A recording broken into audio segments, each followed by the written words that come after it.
Vamos a empezar con la etapa de análisis. Bueno, en la etapa de análisis, bueno, ¿cuál es el objetivo? Identificar causas relevantes. ¿Cuáles son nuestras principales tareas? Identificar las principales variables influyentes, cuantificar la correlación de causa y efecto.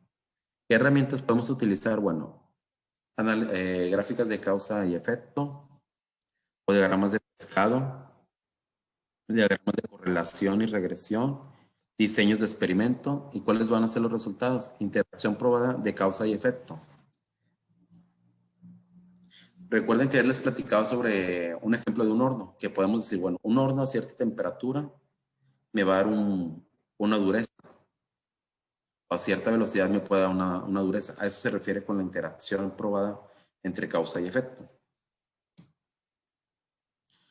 Entonces, ¿qué otras cosas vamos a ver? Bueno, análisis de proceso, realizar análisis de datos, lluvia de ideas, desarrollar hipótesis de causa raíz y validar hipótesis.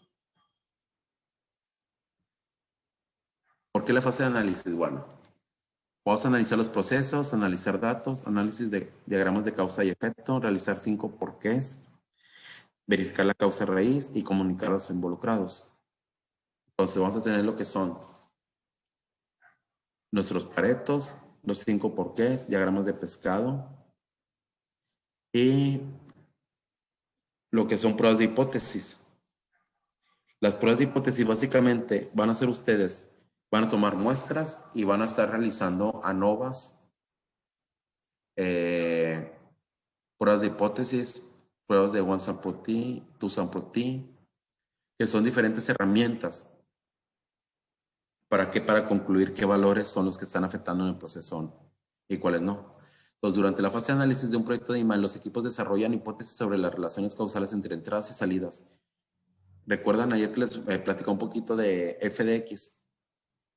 Oye, FDX, que es el problema, va relacionado a X o Y situación o X o Y causa.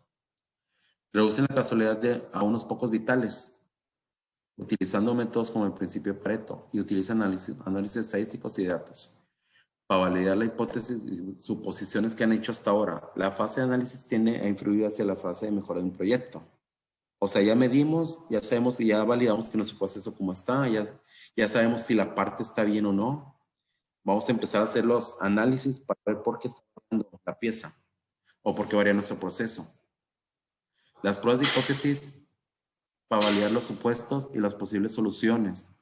Nuevamente, vamos a empezar a hablar con datos, no vamos a estar hablando ya con suposiciones. Estamos suponiendo, en base a esas suposiciones, vamos a empezar a hacer nuestro plan de obtención de información o de datos. Y después vamos a poder continuar con la fase de mejorar.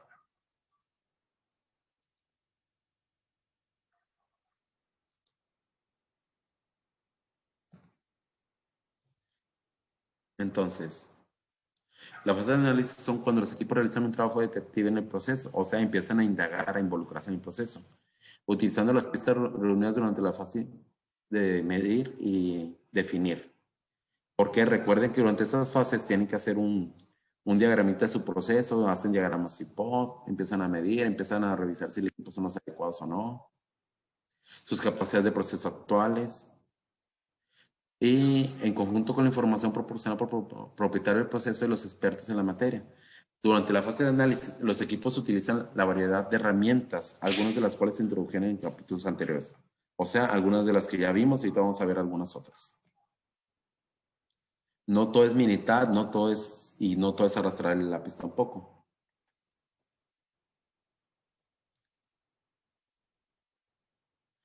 Pues el equipo de líder 6 Sigma debe asegurarse que los equipos no asuman demasiado en el proyecto y al mismo tiempo y que trabajar con el trabajo de mejora temprana no reduzca la eficacia del trabajo realizado en la fase de análisis. O sea, no empezar a decir, bueno, vamos a empezar a mejorar cosas sin antes haberlas analizado. Recuerden los supuestos, o sea, tienen que trabajar con datos siempre. Entonces, algunas herramientas son las 6 M's o un diagrama de pescado.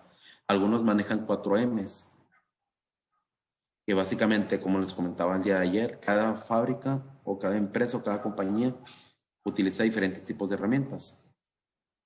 Los 6Ms. Puede haber miles de factores que se afectan o interactúan directamente entre sí para afectar algunos resultados deseados de un proceso. Las 6Ms comentaron con el doctor Ishikawa como las 4Ms, que son máquina, material, método y medición, y con el tiempo evolucionaron para incluir elementos humanos y los factores de ruido afectados por las fuerzas de la naturaleza. Por ejemplo, humedad, vibración, temperatura, etc. O sea, de 4 pasó a 6, agregando estas dos últimas, que serían estas. ¿Sí? Materia prima, mano de obra, maquinaria, medio ambiente, medición y métodos. Entonces, el diagrama de Ishikawa o diagrama de pescado. Este puede ser tan grande o puede tener tantas espinas como uno de 100, pero siempre se enfoca en el problema. Muchas veces empezamos con un problema y empezamos a agregar espinas y resulta que estamos evaluando o tratando de resolver otro problema que pues nada tiene que ver con el problema que estamos viendo en un principio. Entonces el diagrama causa-efecto de Ishikawa o diagrama de pescado es un método gráfico que relaciona un problema o efecto con los factores o causas que posiblemente lo generan. Un punto importante cuando realicen este tipo de herramientas, realizarlo en equipos multidisciplinarios. Recuerden que no es lo mismo realizarlo una persona que está en piso de producción a una persona que está en oficinas. Tal vez la persona que está en piso de producción pues tiene la expertise de que él está al 100% en el proceso. Pero la persona en oficinas puede conocer ya especificaciones, tolerancias, normativas a las que se tiene que estar adecuando su proceso. Entonces, las herramientas obligan a buscar diferentes causas que afectan el problema y evita el error que buscamos directamente las soluciones sin cuestionar cuáles son las causas verdaderas. Recuerden lo que les está diciendo, o sea, podemos empezar a realizar mejoras pequeñitas, pero pues realmente no le vamos a impactar en el problema real que se ocupa resolver. Por eso aquí, evita el error de buscar directamente las soluciones. Pues primero hacemos nuestro diagrama de pescado, diagrama de Ishikawa o diagrama de 6Ms y en base a los problemas que vayamos detectando en cada una de las espinas, podemos empezar a detectar qué es lo que vamos a hacer. Entonces, en el diagrama de Ishikawa existen 3 métodos, el de 6Ms, tipo flujo o estratificación de causas, causa y efecto.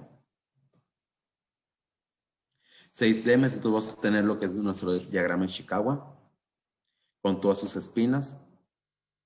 ¿Cuáles son las ventajas del método? Obliga a considerar una gran cantidad de elementos asociados al problema o variables.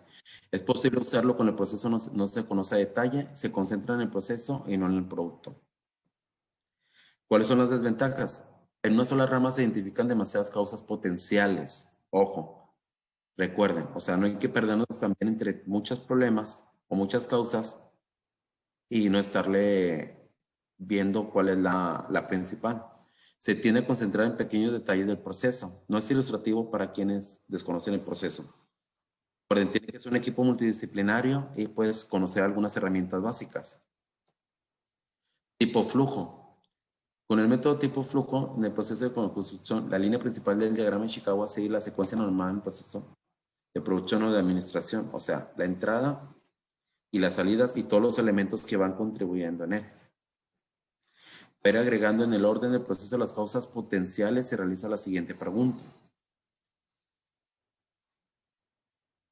Y la pregunta sería, ¿qué tanto me afecta en el proceso? ¿Por qué? Bueno, yo lo puedo empezar a hacer aquí, pero yo voy a decir, bueno, es que afecta primero si le aplica el botón A y el B, o en la secuencia como alimenta el producto, o en la posición como alimenta la lámina.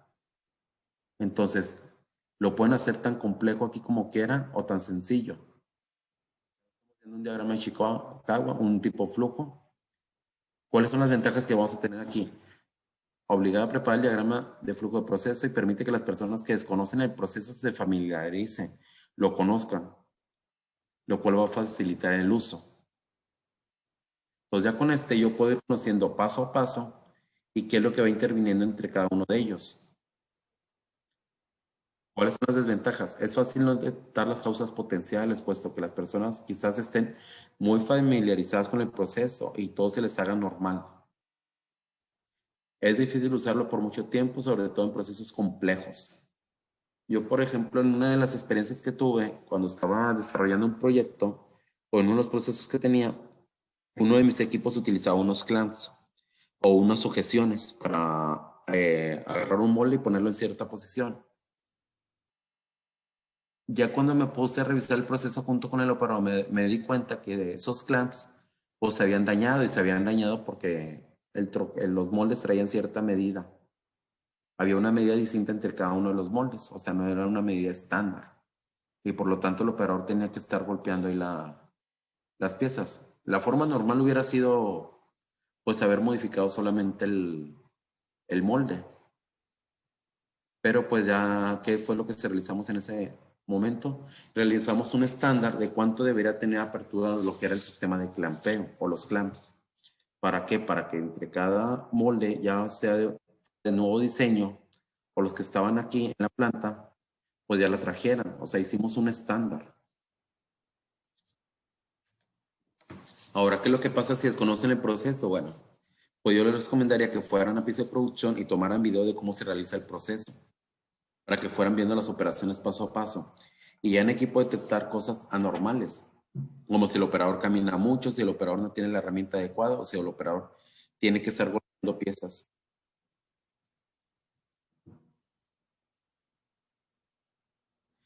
Y el diagrama de Chicago, el tipo de estratificación. La idea de este método de estratificación de construcción del diagrama de Chicago es ir directamente a las principales causas potenciales, pero sin agrupar de acuerdo a las selecciones. La selección de esas causas muchas veces se hace a través de una sesión de lluvia de ideas. Recuerden, equipo multidisciplinario, multifuncional. Entonces, aquí vemos calidad de la pintura, mantenimiento, tiempos de exposición, métodos de pintado y atmósfera. Aquí vemos calidad de pintura, el vehículo, la pigmentación, pueden ser hasta fechas de fabricación de la pintura, mantenimiento, la frecuencia, el encerado, con qué tanta frecuencia hace el mantenimiento, qué tan desgastado pudiera estar el equipo, método de pintado, lavado, el tiempo que dura el horno de curado, la velocidad que pudiera tener la banda, conveyor, los químicos que se están utilizando, el tiempo de lavado que se lleva entre cada uno de los procesos. Pues aquí si se fijan, lo estamos viendo un poquito más por tipo, por cada uno de los procesos, qué factores están interviniendo aquí. A diferencia del anterior, que estamos viendo aquí proceso por proceso y cuáles son los factores. Y en este estamos viendo mi proceso general, qué es lo que está interviniendo y no necesariamente van en orden cronológico de cómo se va transformando el producto. ¿Cuáles son las ventajas? Proporciona una agrupación clara de las causas potenciales del problema, lo cual permite centrarse directamente en el análisis del problema. Este diagrama es menos complejo que los obtenidos con los otros procedimientos. ¿Por qué? Porque nos vamos directamente a las cuestiones más técnicas en el proceso. ¿Cuáles son las desventajas? Es posible dejar de contemplar algunas causas potenciales importantes. Puede ser difícil de definir subdivisiones principales, se requiere mayor conocimiento del producto o del proceso, o sea, tienen que ser cuestiones más técnicas. Se requiere un gran conocimiento de las causas potenciales, o sea, lo podemos hacer de las tres formas, pero si se fijan, cada uno lleva ya su complejidad.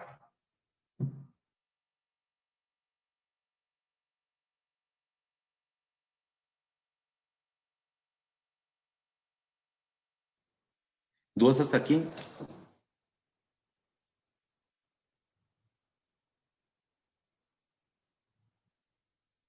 ¿Todo bien? Bueno, recuerden que son diferentes herramientas al final lo que estamos viendo, o sea, si se fijan, no... No, Sí, dígame. Ah, ok. Dos pasos para la construcción de un diagrama. Especificar el problema, analizar. Y que este esté delimitado mediante la aplicación de herramientas como Pareto y estratificación. Seleccionar el tipo de diagrama que se va a utilizar. Esta decisión se toma en base a las ventajas y desventajas que tiene cada método. Y buscar todas las probables causas lo más concretas posibles que puedan tener algún efecto sobre el problema. El objetivo es generar las posibles causas. Análisis de varianza. ¿Qué es el análisis de varianza? Bueno, se le conoce comúnmente como ANOVAs. Dice, es una técnica utilizada para determinar una significancia estadística de relación entre una variable dependiente y una u otra independiente. O sea, mi problema contra todas las variables que voy a tener yo. Imagínense nuevamente el tiempo o la dureza de un material. La dureza del material pudiera estar relacionada en base a la temperatura que le estoy poniendo yo en un horneo, en base la temperatura, al tiempo de exposición que le estoy poniendo en el horneo. Entonces, ¿qué es lo que hace la NOVA? Te empieza a clasificar o tú puedes hacer un análisis poniendo diferentes variables que vas a tener. Estas variables deben haber sido organizadas dentro de 2 o más grupos discretos a niveles. La NOVA se utiliza para datos continuos en Y con niveles discretos en X. Recuerden, datos continuos, datos discretos. O datos disculpen, se me fue la nombre. Entonces los podemos conocer como datos continuos o discretos. Datos continuos van a ser todos los que tienen numeración. Y los discretos son todos los que son criterios, pueden ser criterios o pueden ser condiciones. Por ejemplo, yo puedo tener un horno que me está dando el material a cierta dureza. Yo voy a tener una salida que van a ser datos continuos. Y mis datos discretos sería los resultados a 20, no sé, a 200 grados de temperatura, a 300 grados de temperatura, a 400 grados de temperatura. Entonces, análisis de varianza. En nivel actual, ¿cómo lo tengo? Y el nivel esperado, ¿cómo debería estar? Entonces, la variación total debe ser esta, y variación dentro del grupo de datos, y variación entre grupos. Determina si la variación entre el promedio de los niveles es mayor al que deberíamos de tener. Les voy a poner un ejemplo muy sencillo. Al momento, por ejemplo, vamos a realizar una nova. En esa nova queremos saber cierto material o cierto pegamento, cuál nos conviene más. Estamos revisando la resistencia que tiene el pegamento al desprenderse. La nova simplemente lo que nos va a decir, ¿cuál de los tres tiene mayor resistencia o tiene menor resistencia? No nos va a decir cuál es el mejor. El mejor lo vamos a sacar nosotros en base a lo que queremos. Si yo quiero un pegamento que tenga mayor resistencia o un pegamento que tenga menor resistencia. Entonces, la NOVA lo que hace es revisarnos posiblemente 3 combinaciones distintas de químicos, de velocidades, de temperaturas, y nos va a decir cuál de las 3 condiciones se acerca más a lo que yo estoy esperando o lo que deseo. El análisis de varianza NOVA se refiere en general a un conjunto de situaciones experimentales y procedimientos estadísticos para análisis de respuesta cuantitativa en unidades experimentales. O sea, es un diseño de experimentos. El problema más sencillo de la NOVA se conoce como el análisis de varianza de un solo factor o diseño completamente al azar. Esto se utiliza para comparar 2 o más tratamientos, dado que solo consideran 2 fuentes de variabilidad, los tratamientos y el error aleatorio. De este modo, bueno, lo voy a dar un poquito acá adelante. Aquí vamos a tener pruebas de hipótesis y vamos a tener valores P. El análisis de varianza NOVA prueba hipótesis de que las medias de 2 o más poblaciones son iguales. Las ANOVAs evalúan la importancia de uno o más factores mediante la comparación de medias. O sea, yo voy a empezar a comparar medias entre las ANOVAs. Recuerden, yo no estoy revisando cuál es mejor, yo solamente estoy verificando cuál de los 2 o 3 condiciones que estoy agregando yo se acerca más a mi valor. Por lo tanto, van a empezar a hacer pruebas de hipótesis. La hipótesis no la establece que todas las medidas de población, medidas de nivel de factor son iguales, mientras que la hipótesis alternativa establece que al menos uno es distinto. Por ejemplo, se diseña un experimento para evaluar la durabilidad de 4 productos de alfombras experimentales. Pones una muestra de cada tipo de alfombra en 10 hogares y mides la durabilidad en base a días. Debido a que bueno, estamos evaluando entonces 4 alfombras que se hicieron con diferentes combinaciones de químicos o de producto y vamos a evaluar cuánto están durando. Y aquí tenemos, por ejemplo, un ejemplo que es el que vamos a desarrollar en Minitab. Dice, un ingeniero químico desea comparar la dureza de 4 mezclas de pintura. Se aplicaron 6 muestras de cada mezcla de pintura a una pieza de metal. Se curaron las piezas de metal. A continuación se midió la dureza de cada muestra para probar la igualdad de medias y para evaluar las diferencias entre pares de medias. El analista usa la ANOVA de un solo factor con múltiples comparaciones. Entonces vamos a hacer el ejemplo para que lo vean un poquito más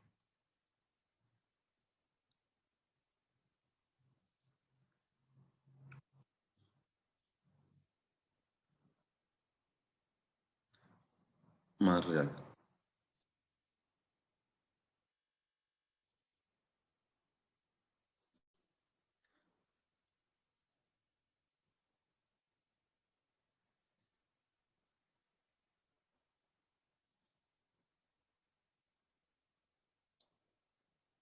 Entonces, Nestaff, ANOVA. Yo puedo hacer con esta información 2 datos distintos. Test for equal variance. Yo voy a tener aquí. Aquí. En este caso va a ser la dureza.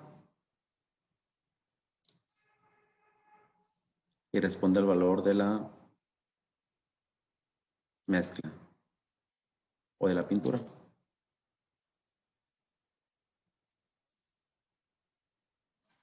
Aquí yo, por ejemplo, tengo otra gráfica. Antes de empezar con el tema de las ONOVAs. Yo, por ejemplo, aquí tengo la cantidad de muestras y tengo desviaciones estándar. Y tengo p-value. De acuerdo a este p-value, me dice que mis datos no hay diferencia entre las variaciones entre una y otra. Me dice que todas las variaciones son iguales. Aquí lo que estoy revisando solamente es la variación. No estoy revisando cuál me conviene más. Lo voy a hacer en la ANOVA y ahorita revisamos las 2 gráficas nuevamente.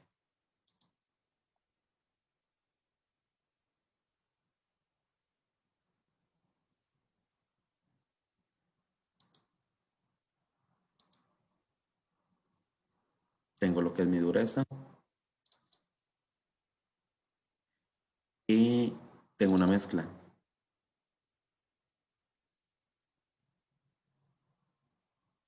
Entonces, ya voy a tener aquí lo que son las diferentes mezclas, la cantidad de muestras, tengo una media, tengo una desviación estándar.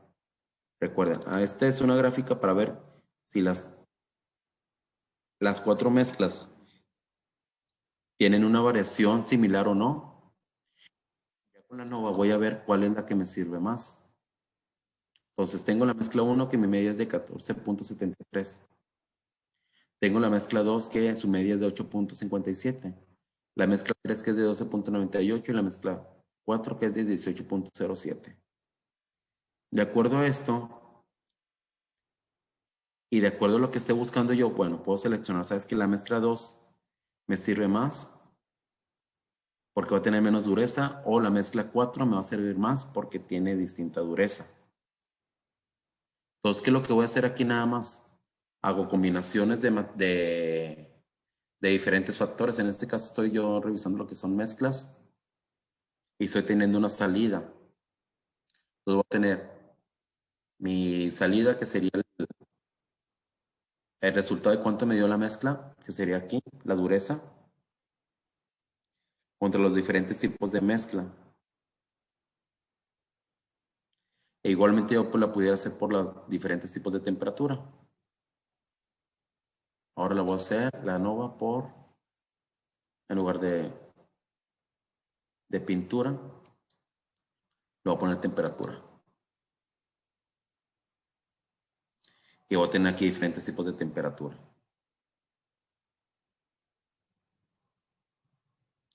Aquí, ¿qué es lo que pasa? Como yo tengo muy distintas temperaturas, no se alcanza a percibir la nova como en esta.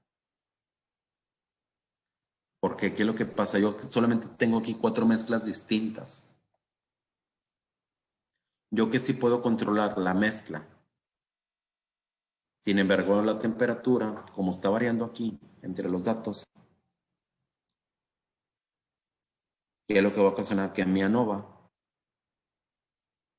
yo tengo una ANOVA para una mezcla de 28.6, tengo otra para 28.9, perdón, 2, tengo una para 29.4, tengo una para 29.5.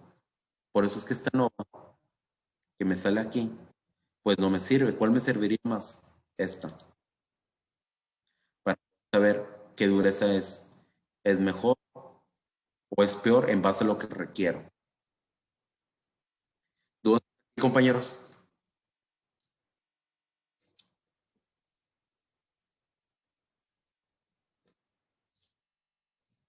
¿Recuerdan que ayer cuando estábamos viendo los ejercicios, les mostraba que había tenido que hacer unas muestras de ingeniería para ver cuál me funcionaba mejor o qué tipo de modificación en el molde me servía?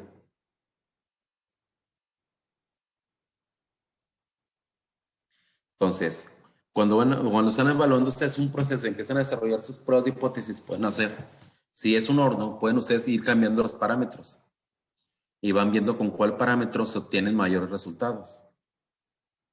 Por ejemplo, si estamos hablando de pintura, pues yo quiero saber qué espesor o qué, hablando de pintura, cómo se cura mejor, pues yo lo tendría que hacer con una ANOVA a diferentes temperaturas. Ya tengo una temperatura, por ejemplo, de 200 grados centígrados, otra de 220, otra de 230, otra de 240. Y puedo poner una variable aparte de que es velocidad, una velocidad de 240 con 230. Y voy a tener diferentes tipos de niveles de ANOVAs. Por eso aquí donde dice ANOVAs, puedo tener diferentes niveles de. Pueden ser multinivel o no. O incluso puedo tener ANOVAs o comparar medias contra medias. ¿Cuáles podrían ser los otros diseños de experimentos que pueden hacer?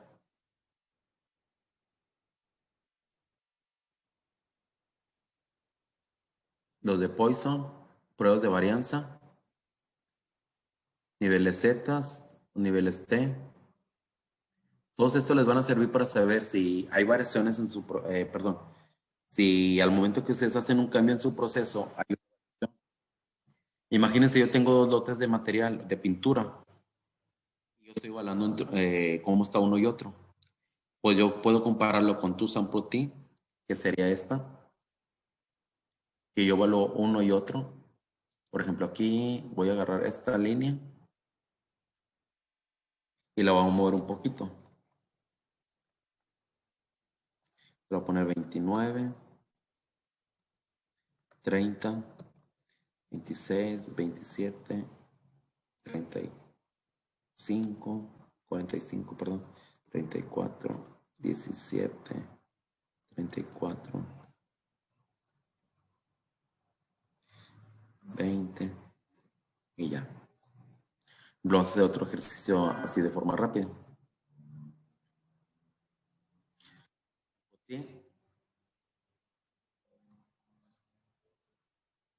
Y aquí lo voy a poner operador 1 y aquí 2.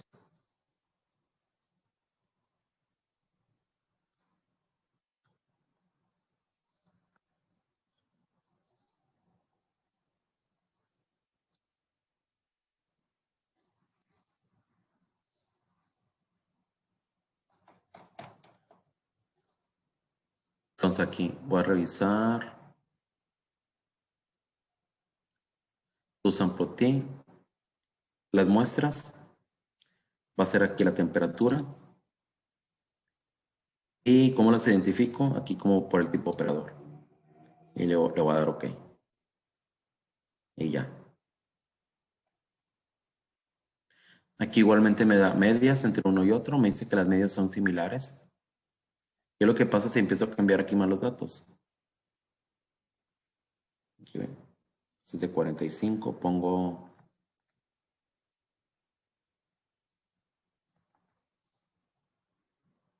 Y vuelvo a actualizar.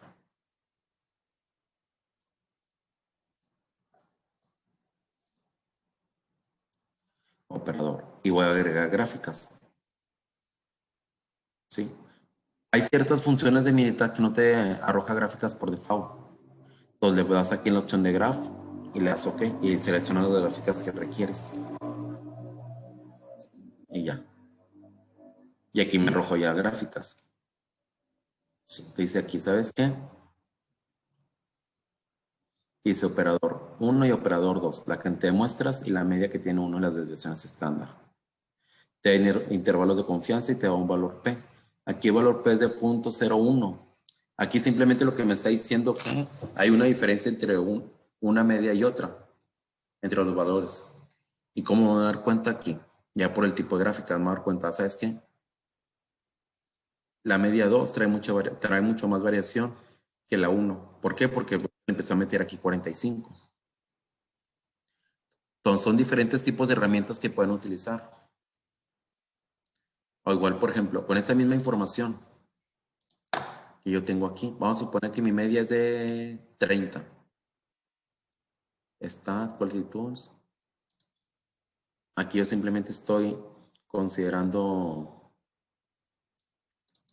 la temperatura y aquí estoy realizando una hipótesis. Yo estoy considerando que mi temperatura sea 35. Graph, y le voy a poner las 3 o 4 gráficas. Y le voy a dar OK. Y ya. Igualmente, aquí la hipótesis me dice que hay una diferencia en uno de los datos. ¿Sí? El p-value es de 0.023. Yo tengo aquí la media, tengo la cantidad de muestras. Y aquí simplemente lo que estoy diciendo yo, que sea igual a 35 o que no sea igual a 35. Entonces, aquí tengo los llamados intervalos de confianza. Aquí tengo mi HO, que debería estar aquí en 35, más sin embargo mi media está aquí. Mi media está en 32.5. Entonces, por lo tanto, pues voy a rechazar esa hipótesis. Voy a decir que mi media es distinta. Si se fijan, son diferentes gráficas. Por eso les comentaba el día de ayer. Tienen que aprender mucho lo que es el tema de p-value. Entonces, cuando el p-value es de 0.05, arriba de 0.05, no hay diferencia. Pero si es menor a 0.05, va a haber una diferencia. Ese va a ser el porcentaje que vamos a tener. Ahora, se fijan que con la misma información puedo tener 2 o 3 gráficas distintas. Bueno, eso pasa en la realidad. Por eso al momento que están ustedes sacando información, saber cómo van a hacer su plan de obtención de datos o de recopilación de datos. Bueno, voy a continuar con la presentación. ¿Dudas hasta aquí?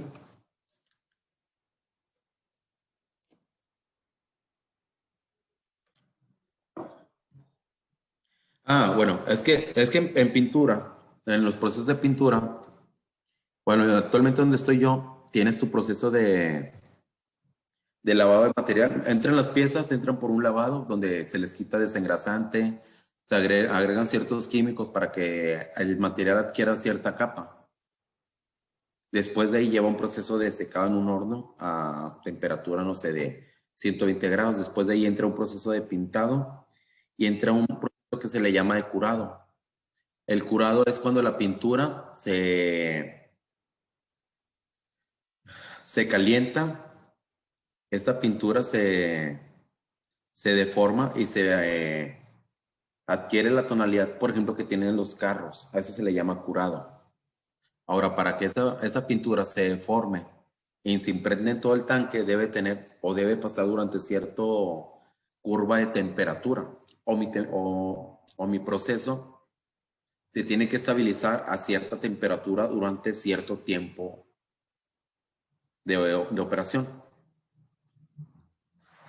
Entonces, el curado es un concepto que se maneja en la industria solamente para la parte de pintura. O sea, ¿a cuánto tiempo? Imagínate, tú cuando estás, bueno, algunos me imagino que hornean o asan carne, pues ya ves que dicen que la carne que tiene que estar, no sé, darle 2 vueltas solamente y que tiene que durar 3 minutos en el asador por cada uno de los lados o 5 minutos en el asador.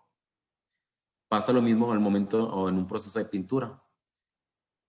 En tu horno de curado o en tu horno final, la temperatura debe estar durante cierta cantidad de minutos a una temperatura máxima para que la temperatura tenga una buena calidad.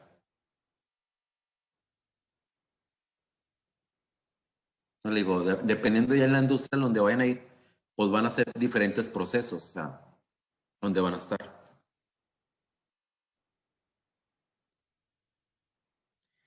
Aquí estamos viendo diferentes gráficas. Y esa es muy similar a la que vimos hace ratito, a la primera que hicimos.